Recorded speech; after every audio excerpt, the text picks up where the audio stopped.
So ಆತ್ಮೀಯ ವಿದ್ಯಾರ್ಥಿಗಳೇ, ಇವತ್ತಿನ ವಿಡಿಯೋದಲ್ಲಿ ನಾವು ನಿಮ್ನದರ್ಪಣದ ಮುಂಭಾಗದಲ್ಲಿ ವಿವಿಧ ಸ್ಥಾನಗಳಲ್ಲಿ ವಸ್ತುವನ್ನು ಇರಿಸಿದಾಗ ಉಂಟಾಗುವ ಪ್ರತಿಬಿಂಬದ ರೇಖಾನಕ್ಷೆಗಳಲ್ಲಿ ಒಂದಾಗಿರ್ತಕ್ಕಂತಹ ವಸ್ತುವನ್ನು ಸೀನ ಮೇಲೆ ಇಟ್ಟಾಗ ಉಂಟಾಗುವ ಪ್ರತಿಬಿಂಬದ ರೇಖಾನಕ್ಷೆಯನ್ನು ಈಗ ನಾನು ನಿಮಗೆ ಬಿಡಿಸಿ ತೋರಿಸ್ತೀನಿ.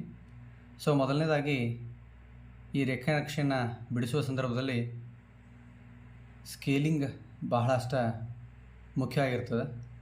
ಅದಕ್ಕೆ ಮೊದಲು ಸ್ಕೇಲ್ ತೆಗೆದುಕೊಂಡು 0ಯಿಂದ 15 ಸೆಂಟಿಮೀಟರ್ ಇರತಕ್ಕಂತಹ ಬಿಂದುಗಳನ್ನು ಇಲ್ಲಿ ಒಂದು ರೇಖೆಯನ್ನು ಎಳೆದುಕೊಂಡು ಸೇರಿಸ್ಕೊಳ್ಬೇಕು. ಸೇರಿಸ್ಕೊಂಡ ನಂತರ ಪ್ರತಿ ಒಂದು ಸೆಂಟಿಮೀಟರ್ಗೆ ಒಂದೊಂದು ಪಾಯಿಂಟನ್ನು ಇಡ್ತಾ ಹೋಗಬೇಕು. ಈಗ ಪ್ರತಿ ಒಂದು ಸೆಂಟಿಮೀಟರ್ನಲ್ಲಿ ಒಂದು ಅಳತೆಯನ್ನು ಇಟ್ಟುಕೊಂಡ ನಂತರ 0 ಇರತಕ್ಕಂತಹ ಜಾಗದಲ್ಲಿ ಈ ಬಿಂದುವಿನ ಮೇಲ್ಭಾಗದಲ್ಲಿ 3 ಸೆಂಟಿಮೀಟರ್ ಅಂತರದಲ್ಲಿ ಒಂದು ಬಿಂದುವನ್ನು ಮತ್ತು 3 ಸೆಂಟಿಮೀಟರ್ ಕೆಳಭಾಗದಲ್ಲಿ ಒಂದು ಬಿಂದುವನ್ನು ನಾವೀಗ ಇಟ್ಕೊಳ್ಬೇಕು.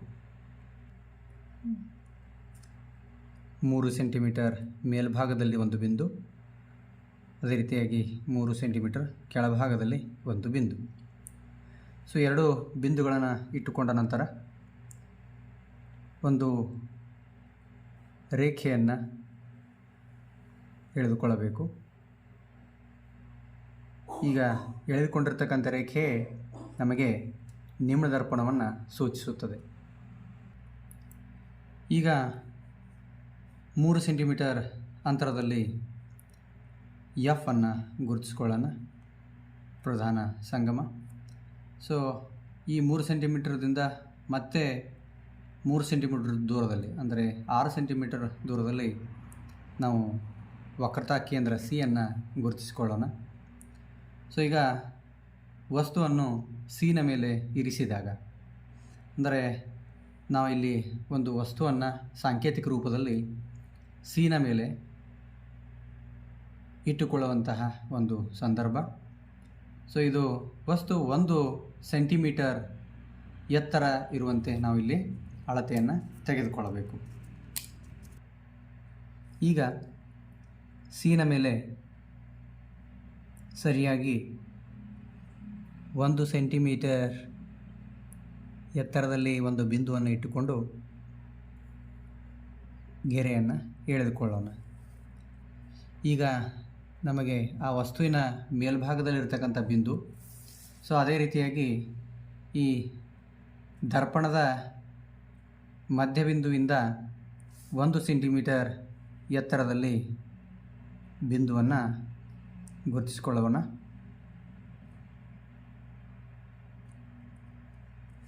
ಗುರುತಿಸಿಕೊಂಡ ನಂತರ ಈಗ ಸಿನ ಮೇಲೆ ವಸ್ತುವನ್ನು ಇರಿಸಿದಾಗ ಒಂದು ರೇಖೆಯನ್ನು ಆ ವಸ್ತುವಿನ ಮೇಲ್ಭಾಗದಿಂದ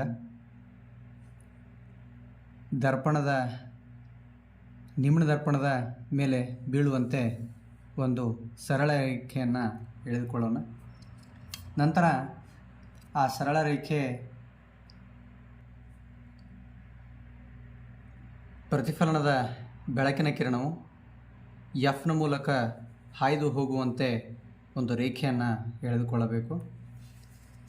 ನಂತರ ಅದೇ ವಸ್ತುವಿನ ಮೇಲ್ಭಾಗದಿಂದ ಒಂದು ಸರಳ ರೇಖೆಯನ್ನು ಎಫ್ನ ಮೂಲಕ ಹಾಯ್ದು ಹೋಗುವಂತೆ ಒಂದು ಸರಳ ರೇಖೆಯನ್ನು ಎಳೆದುಕೊಳ್ಳಬೇಕು.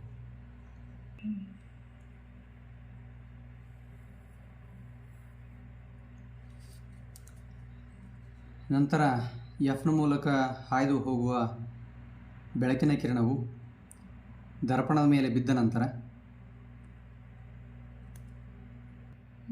ದರ್ಪಣದ ಮೇಲೆ ಬಿದ್ದಿರತಕ್ಕಂತಹ ಬೆಳಕಿನ ಕಿರಣವನ್ನು ಸಮಾಂತರವಾಗಿ, ಪ್ರಧಾನ ಅಕ್ಷಕ್ಕೆ ಸಮಾಂತರವಾಗಿ ಆ ಬೆಳಕಿನ ಕಿರಣ ಚಲಿಸುವಂತೆ ಒಂದು ಸರಳ ರೇಖೆಯನ್ನು ಎಳೆದುಕೊಳ್ಳಬೇಕು.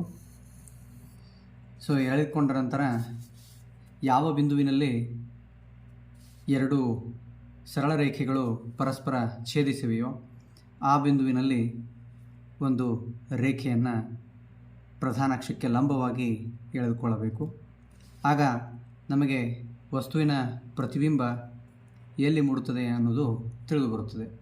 ಅಂದರೆ ವಸ್ತುವನ್ನು ಸಿನ ಮೇಲೆ ಇಟ್ಟಾಗ ಎ ಬಿ ಅನ್ನುವಂತಹದ್ದು ಒಂದು ವಸ್ತು ಇದೆ. ಆ ವಸ್ತುವನ್ನು ಸಿನ ಮೇಲೆ ಇಟ್ಟಾಗ ಸೊ ಅದರಿಂದ ಹೊರಡ್ತಕ್ಕಂಥ ಬೆಳಕಿನ ಕಿರಣಗಳು ದರ್ಪಣದ ಮೇಲೆ ಬಿದ್ದು ಪ್ರತಿಫಲನ ಹೊಂದಿ ಸೊ ಅದೇ ಬಿಂದುವಿನಲ್ಲಿ ಸಿನ ಮೇಲೆಯೇ ತಲೆ ಕೆಳಕಾದ ಪ್ರತಿಬಿಂಬ ನಮಗೆ ಸಿಗುತ್ತದೆ ಅನ್ನುವಂತಹ ಒಂದು ರೇಖಾನಕ್ಷೆಯ ಚಿತ್ರವನ್ನು ನಾವೀಗ ಬಿಡಿಸಿದ್ದೀವಿ. ಇದೊಂದು ಅತಿ ಸರಳವಾದ ವಿಧಾನ. ವಸ್ತುವನ್ನು ಸಿನ ಮೇಲೆ ಇಟ್ಟಾಗ ಅದರ ಪ್ರತಿಬಿಂಬವೂ ಸಹ ಸಿನ ಮೇಲೆಯೇ ನಮಗೆ ಸಿಗುತ್ತದೆ. ಆದರೆ ಈ ಪ್ರತಿಬಿಂಬವು ತಲೆ ಕೆಳಕಾದ್ದು ಸತ್ಯವಾಗಿರುವಂಥದ್ದು ಹಾಗೂ ಅಷ್ಟೇ ಅದರ ಗಾತ್ರ ಇರುತ್ತದೆ. ಇದಾದ ನಂತರ ಈಗ ದರ್ಪಣಕ್ಕೆ ಒಂದು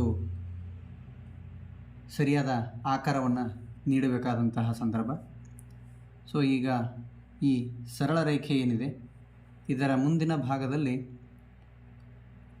ಮೇಲೆ ಮತ್ತು ಕೆಳಗಡೆ ಅದೇ ಸ್ಥಾನಗಳಲ್ಲಿ ಎರಡು ಬಿಂದುಗಳನ್ನು ಇಟ್ಟುಕೊಂಡು ಇದಕ್ಕೆ ಒಂದು ದರ್ಪಣದ ಆಕಾರವನ್ನು ನೀಡೋಣ.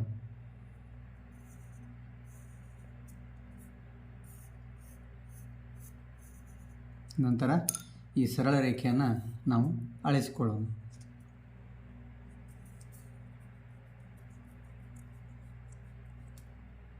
ಇದು ಪರೀಕ್ಷೆಯಲ್ಲಿ ಅತಿ ಮುಖ್ಯವಾಗಿರತಕ್ಕಂತಹ ಒಂದು ರೇಖಾನಕ್ಷೆ.